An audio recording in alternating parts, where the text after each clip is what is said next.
Hello, AutoCAD သုံးနေတဲ့သူတွေ drafter ရဲ့အတွက်မဖြစ်မနေသိရမယ့် script လေးတစ်ခုကို sharing လုပ်ပေးပါမယ်။ Take and time ထည့်ရလေးပါ။ပုံမှန်ဆိုလို့ရှိရင်တော့ဒီနေ့ကိုမသိဘူးဆိုလို့ရှိရင်ပေါ့နော်။အရွက်တိုင်းမှာ plot ထုံးမယ်ဒီရောက်တိုင်းမှာ date တွေဒီနေ့ date တွေလိုက်ပြီးတော့အများကြီးပြင်နေရမှာပေါ့နော်။ဒီဟာလေးထည့်ပြီးလို့ရှိရင်သူကsave တဲ့ date ထည့်ရတယ် plot date ပေါ့နော် plot date လည်းထည့်လို့ရတယ်ဆိုတော့အများကြီးလည်းအချိန်ပေးစရာမလိုတော့ဘူးအချိန်ကုန်တာလည်းအရင်တက်တာလည်းလောက်လည်းမြန်ပေးရပါတော့ဆိုတော့ဒီဟာလေးကိုစမ်းထည့်ကြည့်ပါမယ် select all right click ပြီးတော့ insert video ကိုသွားမယ် insert video မှာဆိုလို့ရှိရင်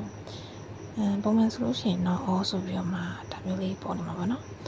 အခုက date and time ထဲမှာဆိုတော့အဲ့ဒီကနေပြီးမှ date and time ဆိုရလေးရွေးလိုက်မယ်တင်ထိုင်ရမယ်ဘယ်လိုရှိရင်ခေါ create date ဆိုတာလေးကိုစပြီးတော့ကြည့်မယ်အားမလည်း plot date လို့ save date လို့ရှိရင်တော့ခေါ create date နေထည့်ကြည့်မယ်ပေါ့နော်ဒါလေး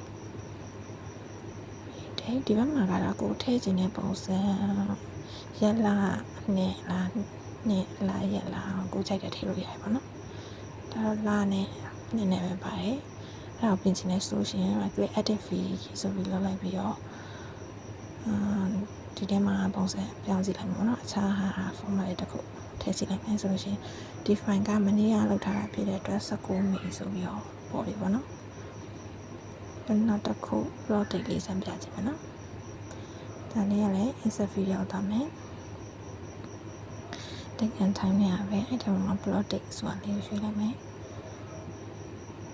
plot date လေးရွှေ့လိုက်ပြီးဆိုဒီလိုမျိုးလေးဆက်လေးပေါ်နေပါတော့အဲ့တော့ဒီဟာက plot ထုတ်တဲ့အချိန်မှာပဲပေါ်တာဆိုတော့ plot ထုတ်ကြည့်မယ် preview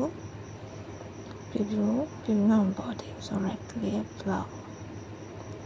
okay desktop မှာ test 2ဆိုပြီးတော့မှခဏထားလိုက်မယ်ပေါ့နော်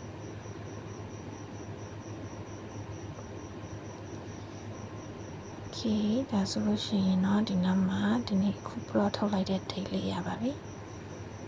ဒီလိုလေးဖြစ်မှာပေါ့နော်ဒီနေ့20မိဆို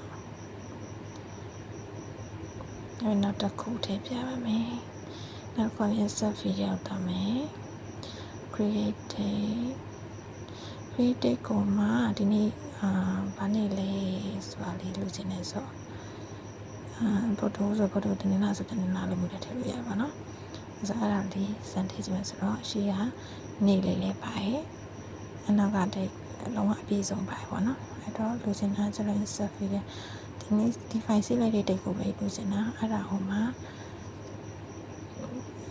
ရလာရနေရပဲပါတယ်ဟာလေးလိုချင်တာဆိုတော့ဒါလေးရွေးလိုက်မယ် okay အဲ့ဒါဆိုရင်တော့လိုချင်တဲ့ date and time ထည့်ရလေးရတော့ပါပြီ